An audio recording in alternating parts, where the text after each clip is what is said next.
तीर्थ नगरी पुष्कर में कड़ाके की ठंड में भी कवि सम्मेलन में लोगों को गर्मी याद आ गई। जी हाँ, जहाँ कवियों ने एक से बढ़कर एक व्यंग कसकर विपक्ष के और पाकिस्तानी बांग्लादेशियों पर तमाचे कसे, तो वहीं लोग जमकर तालियां बजाई और हंस कर लोटपोट हो गए। कवि सम्मेलन में जमकर जय श्री राम के नारे लगे तथा काफ़ी संख्या में कड़ाके ठंड पर भी महिला और पुरुष कवि सम्मेलन में भाग लिया। इस दौरान कड़ाके की ठंड में आयोजकों की तरफ से माकूल व्यवस्था की गई। देर रात्रि तक चले इस कवि सम्मेलन में दूर दराज से आए कवियों ने एक से बढ़कर एक कविता पढ़ी, तो वहीं भगवा रंग पर शानदार प्रस्तुतियां देकर खूब तालियां बटोरी। इस अवसर पर निवर्तमान सभापति कमल पाठक, बालकिशन पारासर, नंदकिशोर, भोमिया, नेहरू, पंडित सहित सभी ने आए हुए कवियों का दुपट्टा उड़ाकर और स्मृति चिन्ह देकर सम्मान किया। मैं अनिल कुमार पारासर, बदलता पुष्कर संपादक। आप लोग घर की तरह डील कर रहे हो, वो अलग बात है। स्टार तो मैं भी हूँ। नहीं, आप तो हो ही। लपेटे में नेताजी कितने लोग देखते हैं, मैं जरा देखना चाहता हूँ। हाँ, बस इतने में मेरी इज्जत बच गई है। राम मुझसे बहुत छोटा है, हम दोनों एक ही अंचल के हैं, चंबल के हैं, इटावा के हैं। बस राम थोड़ा सौभाग्यशाली था। और राम को मैं बता दूं, दिल्ली में रहकर देशभक्ति की कविताएं लिखना बहुत सरल होता है, वाह, हिंदुत्व पर बोलना बहुत सरल होता है। लेकिन मैं मुलायम सिंह के गांव से 4 किलोमीटर दूर रहकर 2012 से 17 के बीच में उनकी छाती पर राष्ट्रवाद की जो रचनाएं लिखता रहा, उसके बाद भी आज जिंदा हूं, यह बड़ी उपलब्धि है। सही बात का संघर्ष है। और मैं सैफी का रहने वाला हूँ। सैफी सुना है ना? हाँ। I would like to tell you कि when I was in 9th class I started writing poetry. बाप रे। But since that ऐसे क्यों बोल रहे हैं? मैं अंग्रेजी नहीं बोल सकता क्या? मैं अंग्रेजी बोल के ये साबित करना चाहता हूँ कि सैफी के लोग भी पढ़े लिखे होते हैं। I'm very educated poet. मैं थोड़ा सा डरा हुआ हूँ। बीच में ऐसे खाली मैदान पड़ा जैसे उत्तर प्रदेश में कांग्रेस खाली हो गई थी। भर दो इसको, भर दो। आज तुम ये जगह भरोगे किसी, छोड़ो, मैं बोलना नहीं चाहता हूं। छोड़ दो। क्या ये मैं मेरा डर दूर कर देंगे। विद्वान लोग बैठे हैं, बुजुर्ग लोग बैठे हैं। जी भैया, मैं वादा करता हूं इन पंक्तियों को सुनकर मेरा डर दूर कर देंगे तो वो सुनाकर जाऊंगा कि वर्षों आप मुझे भूल नहीं पाएंगे। स्वागत भैया। स्वरों में शौर्य के लेकर, क्या कह रहे गौरव? यहाँ उद्गार आया हूँ। वाह वाह वाह वाह। पुष्कर के लोगों, मैं पृथ्वीराज चौहान का ओरिजिनल वंशज हूँ और वादा करता हूँ जितने मिनट इस माइक पर अपने तेवर के साथ 1% बेईमानी नहीं करूंगा। और आज मुझे गर्व हो रहा है कि मैं अपने पुरखों की जमीन पर खड़ा हूँ। स्वरों में शौर्य के लेकर यहाँ उद्गार आया हूँ। वाह। यहाँ तक मैं कई नदियों को करके पार आया हूँ। तुम अपनी तालियों के शोर से आशीष दे देना। मैं पुष्कर की धरा पर आज पहली बार आया हूँ। मैं पुष्कर, ये जो रजाई के अंदर हाथ डालकर बैठे हैं, मैं चौहान नहीं, अगर वो हाथ निकलवा के तालियां न बजवा लें। अभी बैठे रहो, समय आएगा, 10 मिनट बैठो। मैं कहूंगा नहीं कि रजाइयां फेंक के ताली बजाना, बजेंगी। लेकिन एक प्रणाम करना चाहता हूं। हम कवियों पर सांप्रदायिक होने का आरोप लगता है, हम पर, मुकेश पर, राम पर। मैं प्रणाम करना चाहता हूं इस मंच को। वो प्रणाम हमारा ही मुझे मानिएगा। कवि हूं कलम का सिपाही, मुझे मानिएगा। कलम से शस्त्र वाला काम करता हूं मैं। वाह। अफजल दाऊद पे वार करता हूँ, किंतु अब्दुल कलाम को सलाम करता हूँ मैं। अब्दुल कलाम को सलाम करता हूँ मैं। पुष्कर के पावन मंच पे खड़ा हुआ हूँ। कविता देश भक्तों के ही नाम करता हूँ मैं। कविता देश भक्तों के ही नाम करता हूँ मैं। और शौर्य की स्याही को, शौर्य की स्याही को, तेज तरुणाई को, माँ अहिल्याबाई को प्रणाम करता हूँ मैं। माँ अहिल्याबाई को प्रणाम का मैंने अपना कर्तव्य निभाया। वाह वाह। बात चली यहाँ पर कि दक्षिण भारत में किसी ने खड़े होकर कहा कि आपका धर्म, आपकी परंपराएं डेंगू है, मलेरिया है। उन्हें एक जवाब दीजिए, उनको बताइए हम कौन हैं। क्या है? जवाब उन्हें अपने आप मिलेगा। स्वागत। उन्हें बता दो, जगत कल्याण के पथ पर सदा सत्कर्म वाले हैं। वाह वाह वाह वाह। हम ही जग में मरण जीवन के शाश्वत मर्म वाले हैं। बहुत अच्छे गौरव। और समय और सृष्टि के आरंभ से है यह अमर गाथा। सबके हाथ देखना चाहता हूं मैं। समय और सृष्टि के आरंभ से है यह अमर गाथा कि हमको गर्व है, हम सब सनातन धर्म वाले हैं। कि और बता दोगे डेंगू है, मलेरिया है, 4 पंक्तियां सुनना। रजाइए वालों ध्यान रखना, 10 मिनट होते ही आएगा वो चढ़ आएगा। अभी बैठो ऐसे, इतना आसान है। अब मैं चाहता हूं कि शिवराज भाई साहब, अब जवाब थोड़ा तगड़ा उठ जाए। राम ने बहुत थका दिया, लेकिन मैं वो कवि हूं, ना थकता हूं ना थकने देता हूं। साथ देना। सनातन धर्म खत्म करोगे? जरा सी बूंदा बांदी है। हे माइक वाले, तुम्हारी शक्ल मेरी पत्नी के मायके वालों से मिल रही है। उसकी थोड़ी लाज रखो, थोड़ी आवाज अच्छी करो, मेरा गला बैठा हुआ है। सुनना सुनना, जरा सी बूंदा बांदी है, कोई बरसात नहीं है। जरा सी बूंदा बांदी है, कोई बरसात नहीं है। ओ मेरे हिंदुओं, डरने की कोई बात नहीं है। और सनातन है अमर दुनिया में, अब इसको मिटाने की किसी के बाप के भी बाप की औकात नहीं है। खुल गई रजाइए, देखो हाथ निकल आए। किसी के बाप के भी बाप की औकात नहीं है। पहना भाई पहना। इतनी प्यार से तो मेरी पत्नी ने भी माला नहीं पहनाई थी। आप बैठो जाके, आज की रात के लिए तो मेरी हिंदू हो। हालांकि वो तो दुख ही पा रही है। भाई साहब, इस सम्मान के लिए बहुत बहुत आभार। संत परंपरा यहां बैठी है, क्या आरोप लगाए? और विपक्ष के कुछ ऐसे बेशर्म नेता जो भरी संसद में हमारे एक महापुरुष को गालियां देते हैं, महापुरुष पर टीका टिप्पणी करते हैं, अपमान करते हैं, वही लोग थे जिन्होंने सबसे पहले भगवा को आतंकवाद का रंग कहा। ये आरएसएस आतंकवादी संगठन है बोलते थे, ये बजरंग दल गुंडे हैं, ये एबीवीपी के लौंडे बदमाश होते हैं। कुल मिलाकर हिंदू संगठन आतंकवादी, और आखिरी में हिंदू आतंकवादी। पुष्कर के लोगों, सीना ठोक के कहता ये चौहान, हिंदू कुछ भी हो सकता है, आतंकवादी कभी नहीं हो सकता है। अरे हमारे घरों में जब पूजा होती है तो हम कहते हैं धर्म की जय हो, अधर्म का नाश हो, प्राणियों में सद्भावना हो, विश्व का कल्याण हो। अरे विश्व के कल्याण की कामना करने वाला हिंदू आतंकवादी कैसे हो गया? हिंदू क्या होता है मैं बताता हूं। थकना नहीं। ना हम लश्कर के बेटे हैं। वाह। यहां सब बैठे हैं मेरी विचारधारा के लोग, सम्मानित लोग। जवाब अच्छा लगे तो तालियां कमजोर नहीं पड़नी चाहिए।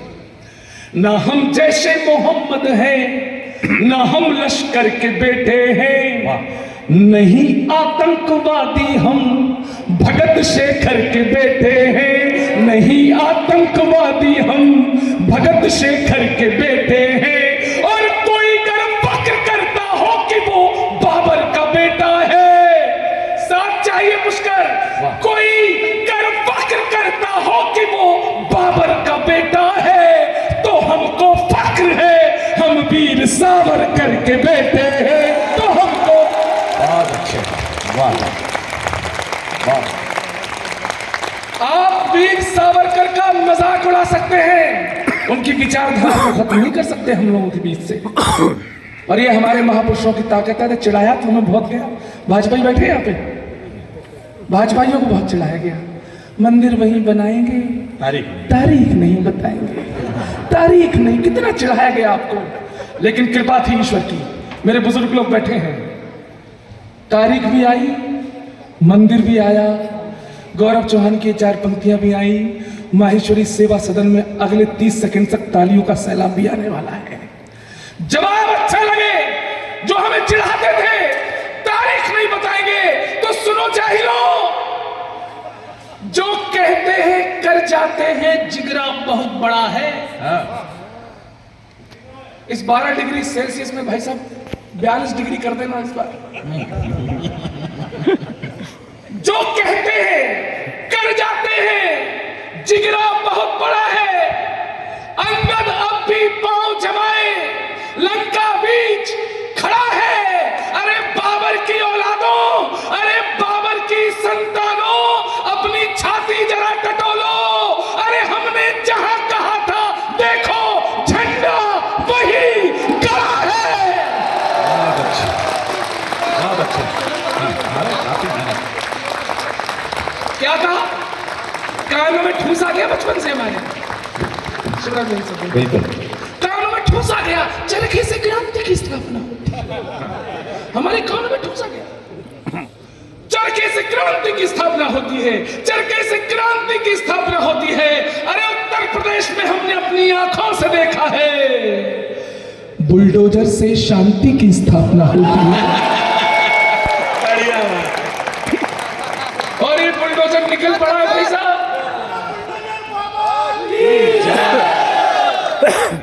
बस नीचे मत आना कभी। आओ, तुम फोटोग्राफर ही हो। ये तुम्हारा 7वां चक्कर, इतने में आदमी की शादी हो जाती है। बैठ जाओ। ये कितने ईमानदार लोग हैं, देखो एक ही जगह से ऐसे तुम कहीं ना कहीं तुम्हारी भी प्राण प्रतिष्ठा हो जाए, कहीं जम जाओ तो। अच्छा, मीडिया से समाचार बता, अच्छी बात है। थोड़ा भाई साहब साइड में हो जाओ, बुलडोजर आ रहा है। बुलडोजर अयोध्या से निकल चुका। अयोध्या, अब उत्तर प्रदेश में एक काम और होने वाला है। पुष्कर के लोगों, अगर मैं आपको मथुरा की यात्रा 2 सेकंड में करा दूं तो रजाइयां फिक जानी चाहिए इस बार। माताओं बहनों, एक काशी बना ले, बस बच्चा सुनना, दादा संत ऋषि बैठे हैं, पंक्तियां पढ़ रहा हूं। मैंने कहा था कि राम के ओजस्वी काव्य पाठ के बाद की ना मैं थकूंगा ना मैं आपको थकने दूंगा। बढ़िया। क्या होने वाला उत्तर प्रदेश में। और शिवराज भाई साहब, मैं वो पंक्तियां पढ़ने जा रहा हूं जब मैंने ये बागेश्वर धाम के मंच पर आचार्य धीरेन्द्र कृष्ण शास्त्री के सामने पढ़ी तो उत्साहित होकर उन्होंने अपना सबसे पवित्र चोला 3 लाख की पब्लिक के सामने आपके इस गौरव चौहान को उतार कर पहना दिया था। लेकिन ऐसा यहां किसी को करने की जरूरत नहीं है, क्योंकि धीरेन्द्र कृष्ण शास्त्री जी ने डबल कपड़े पहने हुए थे। यहां मुझे स्थिति का ज्ञान नहीं है कौन कैसे बैठा है, लेकिन हाँ रजाइयां फेंकनी चाहिए। जरा दिखाना, उत्तर प्रदेश में एक काम होने वाला है। अभी जरा सा धीर धरो, जमुना का पानी खोलेगा। अभी जरा सा धीर धरो, जमुना का पानी खोलेगा। अरे राम भक्त के बाद अभी तो श्याम भक्त भी डोलेगा। थोड़ा पीछे वाला जागना। अरे राम भक्त के बाद अभी तो श्याम भक्त भी डोलेगा। और जिस दिन गदा उठा ली मेरे सनातनी इन वीरों ने, अरे कब्र में लेटा औरंगजेब भी राधे राधे बोलेगा।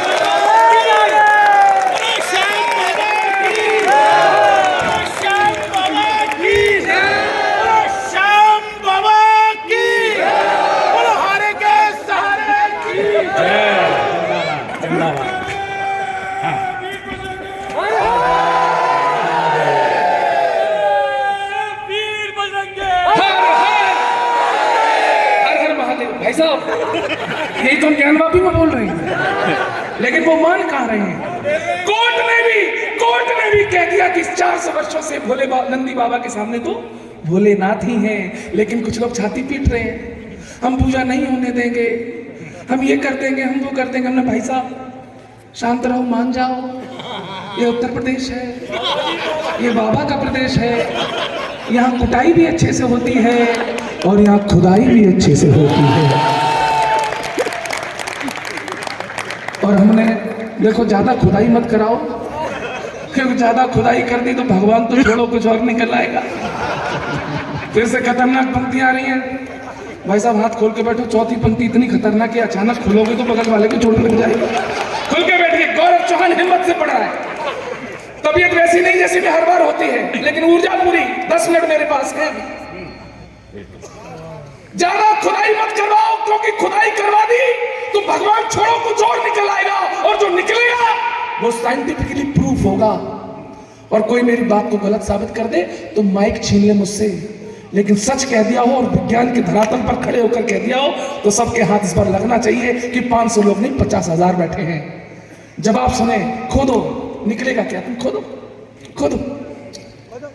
सनातन धर्म की गाथाओं के आलाप निकलेंगे, जहां जहां खोदोगे यही निकलेगा। गुरुजी आपके चरणों में स्वागत भैया। सनातन धर्म की गाथाओं के आलाप निकलेंगे, हमारे पुण्य को ढकते तुम्हारे पाप निकलेंगे। शिवराज भाई साहब, हमारे पुण्य को ढकते तुम्हारे पाप निकलेंगे, और खुदाई या निरीक्षण में मिले भगवान को छोड़ो, तुम्हारे डीएनए में भी हमारे पाप निकलेंगे, तुम्हारे डीएनए में भी हमारे, क्या सुन रहे हैं, तुम्हारे डीएनए में भी हमारे बाप। और किसी को यकीन ना हो तो डीएनए करा लो। वंदे मातरम नहीं बोलेंगे सर? ये हिंदुस्तान अपने कंधों पर सदियों तुम्हारा दंश झेला था, तुम्हारे लश्करों की चोट भारतवंश झेला था, हमारे वक्ष पर तलवार के घाव तुम्हारे हैं, हम अपनी ही जमीन पर स्वयं अपनी जंग हारे हैं। अरे हमारी एकता के घर, हमारी एकता के घर अगर वीरान ना होते, हमारे मुल्क में फिर तुम कभी सुल्तान ना होते। सुनना, हमारे मुल्क में फिर तुम कभी सुल्तान ना होते। अरे तुम्हारी बादशाही में दिए की लौ सहेजी थी, कभी तैमूरी तूफा था, कभी आंधी चंगेजी थी, यूं बंटवारे की बंदिश में तुम्हें अपना बनाया था। वाह। सन 47 याद करना। वाह। प्रश्न कड़वा छोड़ रहा हूं मुस्लिम समाज के सामने। यूं बंटवारे की बंदिश में तुम्हें अपना बनाया था, तुम्हारे घर का छप्पर हमने ही मिलकर उठाया था। विभाजन की दहक में, विभाजन की दहक में हम अगर ठंडे नहीं होते तो हिंदुस्तान की छत पर हरे झंडे नहीं होते। इसलिए मैं कहता हूं, नहीं मैं कहता हूं, अजमेर के पास खड़ा हूं तब कह रहा हूं ये बात। नहीं मैं कहता हूं कि तुम करो सजदा शिवालों में, नहीं कहता हूं कि चंदन लगाओ अपने भालों में। वतन के वास्ते में सिर्फ तुमसे प्यार चाहता हूं। दिए हम एक है, मत फर्क बांटो इन उजालों में। ये घर दोनों का है। अंतिम प्रश्न जो छोड़ा उस पर सबकी तालियां मारता हूं। ये घर दोनों का है, लेकिन तुम्हें रहने में दिक्कत है। भाई बात तो कह दिया। ये घर दोनों का है, लेकिन तुम्हें रहने में दिक्कत है। अमन की इस नदी में एक संग बहने में दिक्कत है। अरे मैं हिंदू हूं मगर दरगाह पे चादर चढ़ाता हूं, तुम्हें 2 शब्द वंदे मातरम कहने में दिक्कत है। बढ़िया बात है गौरव, जिंदाबाद। सलीके से कहिए बात।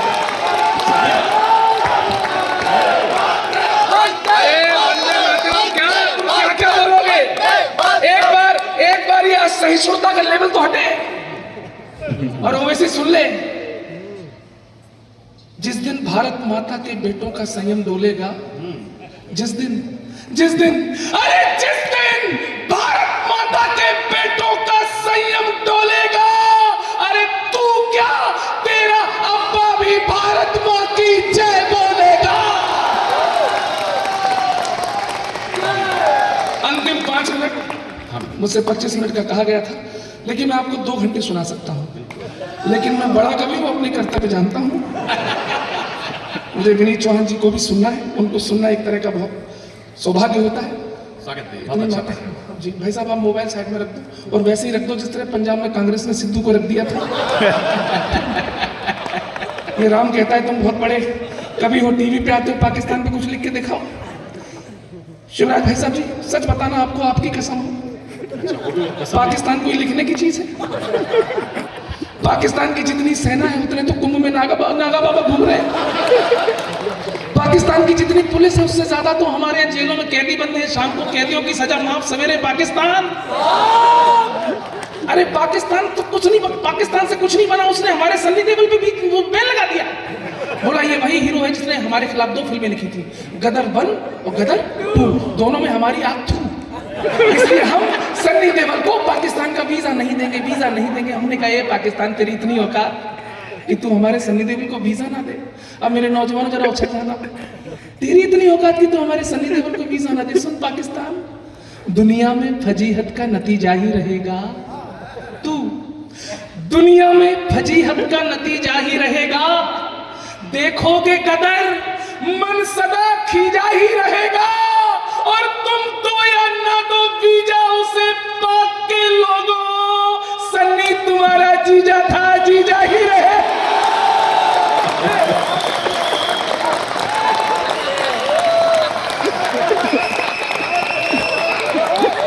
चाय वाले भैया भैया भैया भाई साहब, भाई अपनी यात्रा भाई खत्म कर दो। चाय वाले को मत रोक भाई साहब, चाय वाले को जिसने रोका वो खुद रोकने लायक नहीं बचा। मुझे भी पता है, मुझे भी पता है कि अब चाय वाला ठीक है, लेकिन अब गाय वाले का नंबर है। भाई साहब अब अभी नहीं, फिल्म इंडस्ट्री है जो साल भर फिल्में बनाती है लेकिन कंगाल रहती है। अब सुनना भारत और पाकिस्तान की तुलना, सुनना। हाँ भैया, मैंने कहा पाकिस्तान, जितने बजट में तुम्हारी सब फिल्में बनी, आनंद लेना हिंदुस्तान और भारत और पाकिस्तान की तुलना, कि जितने बजट में तुम्हारी सब फिल्में बने, उतना नागिन डांस पे हम नोट उड़ा देते हैं। क्या हो, पीछे वालों ने ताली नहीं बजाई, बेइज्जती हो गई क्या? क्यों बजा रहे हैं आप? नहीं गलत बात, आप क्यों बजा रहे हैं? मत बजाओ, मैं कह रहा हूं मत बजाओ। लेकिन ये चौहान चुनौती देता है कि अगली पंक्ति पर एक एक व्यक्ति अगर सबके हाथ ना खुले तो मैं कविता छोड़ दूंगा। नहीं भाई साहब, ये रिस्क ले लिया मैंने कह के, लेकिन मुझे विश्वास है अगली पंक्ति पर थोड़ा जोर लगाइए, हाथ रोक पाओ तो रोक लो। जितने बजट में तुम्हारी सब फिल्में बने, उतना नागिन डांस पे हम नोट उड़ा देते हैं, और जितना बजट है तुम्हारा रोटी दाल वाला, उतने का हम शिव जी पे दूध चढ़ा देते हैं। क्या बात है? और जितना बजट है तुम्हारा खेल कूद वाला, उतने का हम कुश्तियों के दांव लड़ा देते हैं, और टोटल बजट के बराबर तो यहाँ लड़के लड़कियों के फोन में रिचार्ज बढ़ा देते हैं। हिंदुस्तान है, ये देशभक्ति। अंतिम रचना सुनाता हूँ। इस देशभक्ति ऐसे भी होनी चाहिए। गौरव चौहान उसी परंपरा से। गौरव चौहान, आपने खुद कहा एक जीता जागता अकेले में कभी सम्मेलन होगा। और दादा ऐसा मैंने जीवन में पहली बार अपना नारा सुना। कोई वीडियो बना दे, मेरी पत्नी को दिखा दूंगा, इज्जत बढ़ जाएगी घर में कि तेरे आदमी की नाम के भी नारे लग रहे हैं। बहुत भाई साहब, बहुत गली पे घूम रहे।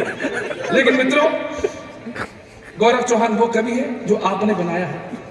सच बताऊं, विनीत जी ने मेरी किताब की भूमिका लिखी जिसमें खुद लिखा है कि अगर ये सोशल मीडिया ना होता तो गौरव चौहान मंचों पर ना होता। सोशल मीडिया पे कौन होता है? मुझे बनाने वाले, मेरे सर पर हाथ रखने वाले देश के कोई तथाकथित बड़े और ब्रांडेड कभी कोई नहीं। मुझे जनता ने बनाया है, टीवी पर देखा जाता हूँ, पसंद किया जाता हूँ। मुझे पुष्कर में खड़े होने का ये सौभाग्य दिया विनीत भैया ने। मैं आपके चरणों में नमन करता हूँ और अंतिम 4 पंक्तियां पढ़ के अपना स्थान लेता हूँ। ये ताकत आप देते हैं, राम ने भी कहा, ये ताकत, ये जोश जो 2014 के बाद इस देश को मिला है, इसको कम मत पड़ने देना। और जो भी ये नारा लगाते हैं, भारत तेरे टुकड़े होंगे, इंशाअल्लाह, उनको केवल गौरव चौहान की 4 पंक्तियां सुनाना। स्वागत है। मैं देखना चाहता हूं कि आपकी तालीम में अभी कितनी ऊर्जा बाकी है। और माताओं बहनों, मैंने आपकी तरफ देखा नहीं अब तक, लेकिन आखिरी पंक्ति में देखना चाहूंगा कि आप भी ताली बजा रहे हैं कि नहीं। आपके भाई ने अच्छा पढ़ा हो तो मुझे विदाई की तालियां दीजिए। इस तरह भारत के टुकड़े नहीं होंगे। ये जज्बा जंग लड़ने का कभी भी चुक नहीं सकता। क्या बात है, वाह वाह वाह। ये जज्बा जंग लड़ने का कभी भी चुक नहीं सकता। कभी ये काफिला कुर्बानियों का रुक नहीं सकता। और कन्हैया हो या खालिद हो, लगा ले जोर कितना भी, अरे बदन में जान है तब तक तिरंगा झुक नहीं सकता।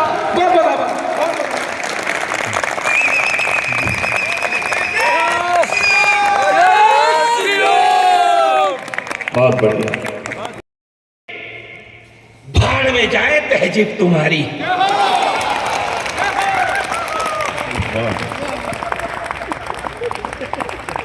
एक भी ईमान वाला हमें ऐसा नहीं मिला जिसने आकर के हमें यह कहा हो कि जिस कुंड में वजू किया जाता है उसमें सदा शिव विराजमान है। तो भाई ये रजाइया फेंके ना फेंके, मैं 4 पंक्तियां पढ़ना चाहता हूं। स्वागत भैया। 72 हुरों की चाह में वो अपने खुदा को राजी करते रहे। हाथ धोना, कुल्ला करना, काम हाजी काजी करते रहे।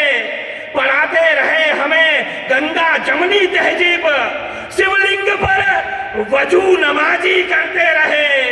अब गवाही देने मक्का मदीना न काबा आएगा, नंदी को भरोसा था एक दिन बाबा आएगा। बढ़िया भैया, बढ़िया बाबा। तो एक बार जरा सारे लोग अपने दोनों हाथ ऊपर उठाइए यार, आगे से पीछे तक। ये पीछे वाले भी चाय तो फेंक दीजिए भले। 1 मिनट तक गड़गड़ाती हुई तालियां इस उत्सव के नाम पुण्य श्लोका लोक माता हिंदिया माई के जन्मदिन सभी महोत्सव के नाम तालियों की गड़गड़ाहट रहनी चाहिए। और अच्छे मुकेश भैया।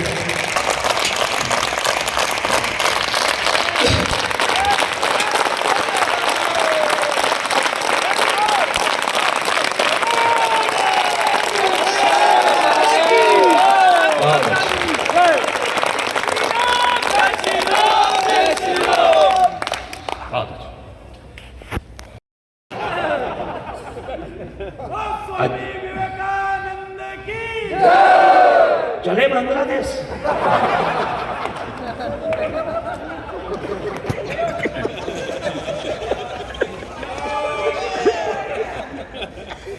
सब बहुत सारे काम करना है अभी। साहस से तूफानों का रुख मोड़ गई। वाह, जिसके निमित्त ये आयोजन किया। बिल्कुल बिल्कुल कर्तव्य की पंक्ति है। और दुनिया की एकमात्र शासिका जिसे लोक माता कहा गया। मेरा सौभाग्य रहा है भाई साहब, मैं इंदौर में रहता हूं और महेश्वर में मां ने जो घाट बनाया, उस घाट पर बैठ करके मां नर्मदा के आचमन करने का सौभाग्य हमें प्राप्त होता रहता है। लेकिन हम जहां भी गए हमने देखा कि हर जगह देवी अहिल्या घाट नजर आता है,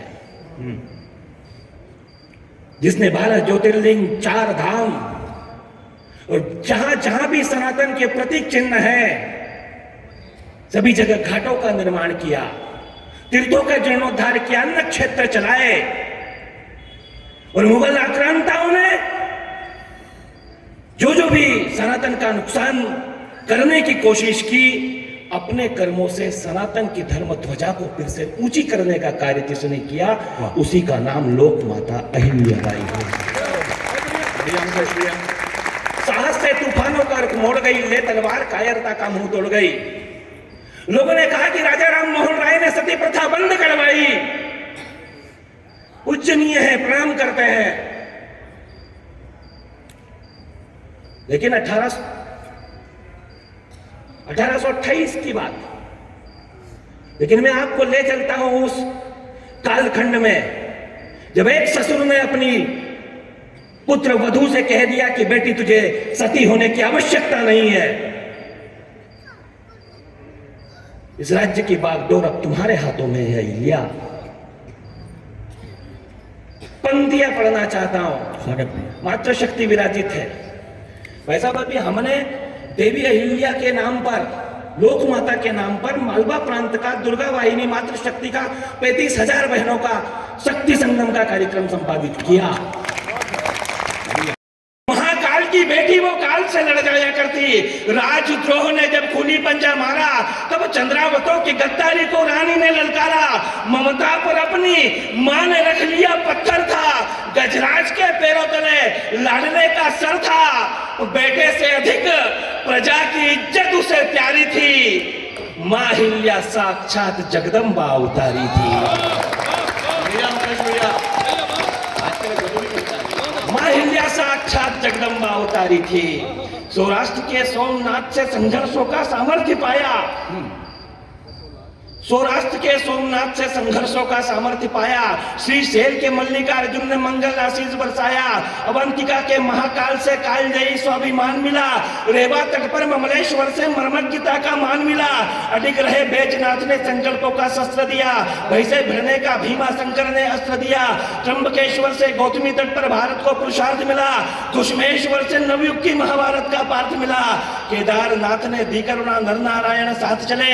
सनातन धर्म ध्वजा फहराने काशीपति विश्वनाथ चले। महादेव की सौगंध हरिमर्दन की प्रेरणा रामेश्वरम से आई और दारुकवन के नागेश्वर से लोक माता ने शक्ति पाई।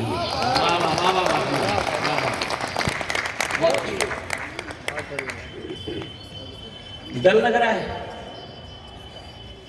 नसरुद्दीन शाह को डर लग रहा है,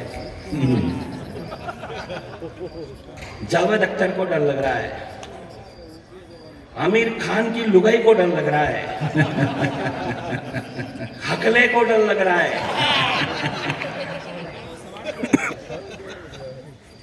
शिवराज जी वो हमें मिल गई एयरपोर्ट पर, आमिर खान की लुगाई। पहचान लिया गौरव भैया को, आप तो लपेटे में नेताजी वाले हैं। इन्होंने कहा कि जी, बोले मुझे डर लग रहा है। उन्होंने कहा कि वो जो साफा पहन के बैठा है उसके पास जाओ। वो हमारे पास में आई।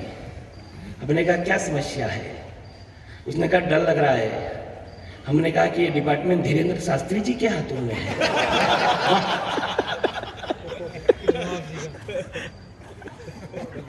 चूंकि हमने इसकी लाज तो रखना ही थी, मैंने 2 पंक्तियां कही उसे। स्वागत ने कहा कि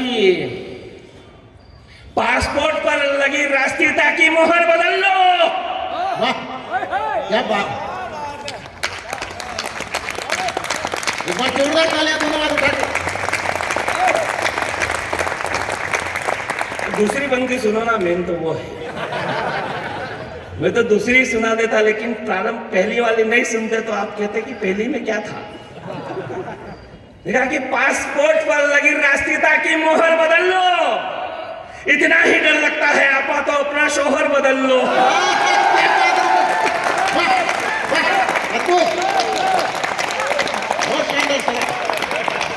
राजेंद्र जी, शानदार तो ये है कि उसने बदला। लेकिन मित्रों, जिसे भारत में डर लगता है, 4 पंक्तियां पढ़ना चाहता हूं। स्वागत। यदि हाजी अली के दर पर जाने के बाद भी डर लगता है, मैं जिन बच्चों को पढ़ाता हूं आईएएस बनते हैं, आईपीएस बनते हैं, वो जिम्मेदारी से बोलता हूं। हमने तो कहा भागवत जी, भागवत जी, हम उस लक्ष्य के बिल्कुल निकट हैं। हम संगठननिष्ठ लोग हैं। हमारे लिए परम पूज्य भगवा ही सब कुछ है।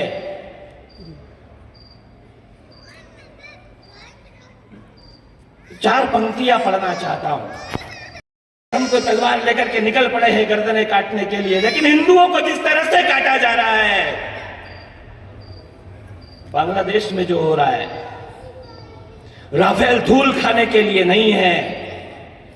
मैं जान रहा हूं आप 3 लोग जो बात कर रहे हैं, मैं भी यही सोच रहा हूं कि क्यों बोला होगा।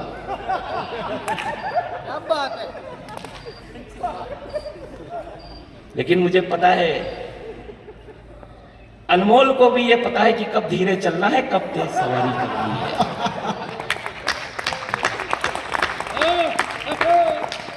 भाई मैं अहरनिश लगन लगी थी उसे यशोदानंदन के मिलाप की।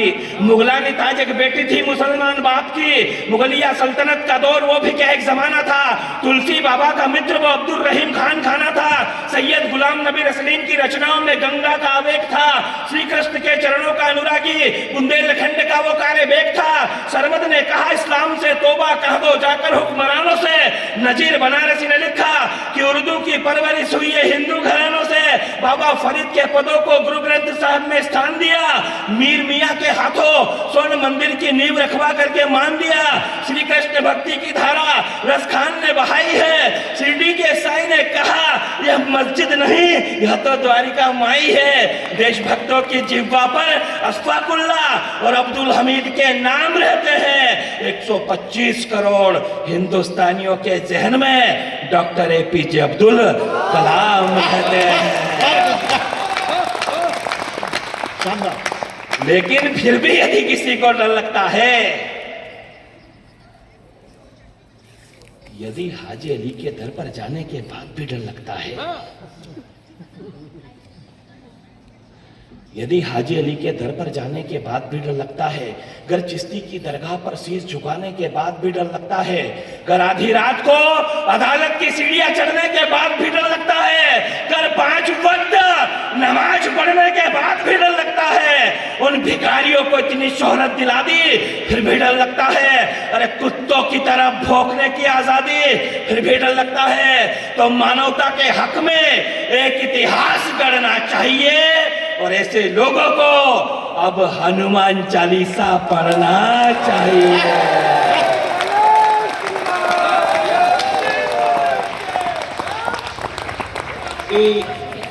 इतनी कमजोर तालिया में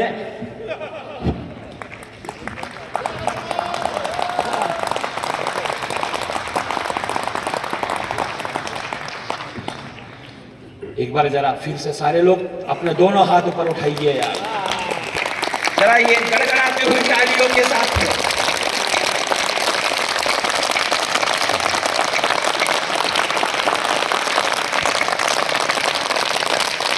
जय जय श्री राम, जय जय श्री